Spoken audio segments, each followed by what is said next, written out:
Time travel സത്യമാണോ? 57 യാത്രക്കാരുമായി അപ്രത്യക്ഷമായ ഒരു വിമാനം. പതിറ്റാണ്ടുകൾക്ക് ശേഷം അതേപടി തിരിച്ചു വന്ന ഒരു വിചിത്രമായ സംഭവമുണ്ട്. ന്യൂയോർക്കിൽ നിന്ന് മിയാമിയിലേക്ക് വെറും 3 മണിക്കൂർ യാത്ര. പക്ഷേ ആ വിമാനം ലാൻഡ് ചെയ്യാനെടുത്തത് നീണ്ട 37 വർഷങ്ങളാണ്. ഹിസ്റ്ററിയിലെ ഏറ്റവും വലിയ മിസ്റ്ററി എന്ന് പറയപ്പെടുന്ന പാനാം 941 പിന്നിലെ സത്യാവസ്ഥ എന്താണ്? 1992 വെനിസ്വലയിലെ കാരക്കസ് വിമാനത്താവളത്തിലാണ് ഈ വിമാനം പ്രത്യക്ഷപ്പെട്ടത്. റഡാറിൽ പോലും കാണിക്കാതെ പെട്ടെന്ന് വിമാനം റൺവേയിൽ ലാൻഡ് ചെയ്യുകയായിരുന്നു. എയർ ട്രാഫിക് കൺട്രോളറുമായി സംസാരിക്കവേ തങ്ങൾ 1955 ജൂലൈ 2 ന്യൂയോർക്കിൽ നിന്ന് പുറപ്പെട്ടതാണെന്ന് പൈലറ്റ് അവകാശപ്പെട്ടു.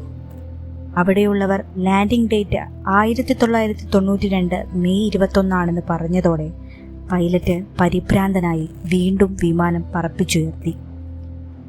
റൺവേയിൽ നിന്ന് വിമാനം പെട്ടെന്ന് പറന്നുപോയെങ്കിലും അവിടെ നിന്ന് 1955 ഒരു ചെറിയ പോക്കറ്റ് കലണ്ടർ കണ്ടെടുത്തു എന്നതായിരുന്നു കഥ.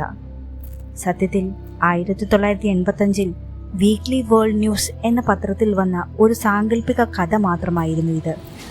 ആളുകളെ രസിപ്പിക്കാൻ അവർ ഉണ്ടാക്കിയെടുത്ത ഒരു ഫേക്ക് ന്യൂസ്. രസകരമായ കാര്യം, ഇതേ പത്രം തന്നെ 1993 1999 ഇതേ വാർത്ത വീണ്ടും നൽകി. ഓരോ തവണയും വിമാനം ലാൻഡ് ചെയ്ത വർഷം അവർ മാറ്റി മാറ്റി എഴുതിയിരുന്നു. അക്കാലത്തെ പാനാം റെക്കോർഡുകളിലോ സിവിൽ ഏവിയേഷൻ ഹിസ്റ്ററിയിലോ ഇങ്ങനെയൊരു അപകടത്തെക്കുറിച്ചോ അപ്രത്യക്ഷമായ വിമാനത്തെക്കുറിച്ചോ ഒരു സൂചനയുമില്ല. എങ്കിലും ഒരു കാര്യം ആലോചിച്ചു നോക്കൂ.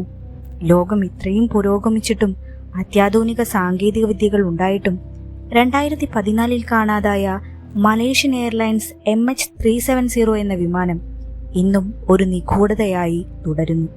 പാനാം 914 ഒരു കഥയായിരിക്കാം, പക്ഷേ എന്നെങ്കിലും ഇതുപോലൊരു വിമാനം റഡാറുകളിൽ പ്രത്യക്ഷപ്പെടാതെ ദശകങ്ങൾക്ക് ശേഷം ലാൻഡ് ചെയ്യുമെന്ന് നിങ്ങൾ വിശ്വസിക്കുന്നുണ്ടോ?